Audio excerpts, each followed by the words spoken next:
আমি 2.5 বছর একটা গাড়ির ফিসে ফিসে ঘুরে অনেক কষ্ট করে ড্রাইভার হয়েছি। গাড়িটার মালিক ছিল আমার চাচা। চাচাকে বললাম, চাচা আমি ড্রাইভার তো অনেক ভালো, আপনার গাড়িটা আমার হাতে তুলে দেন, দেখি এই গাড়িটা দিয়ে নি কোনো ফুটাইতে পারি আমার জীবনের আলো।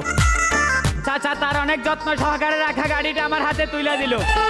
ড্রাইভিং বয় তখন 1 বছর, তখন হঠাৎ শুনি গাড়িটার মালিক নাকি এক্সচেঞ্জ হয়ে গেল।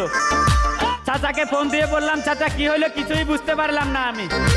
উত্তরে চাচা বললো, বাতিজা এই গাড়ির মালিক এখন আমি না, হয়ে গেল তোমার চাচি।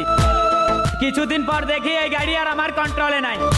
আমি ডানে কাটলে গাড়ি বামে যায়, আমি বামে কাটলে গাড়ি ডানে যায়।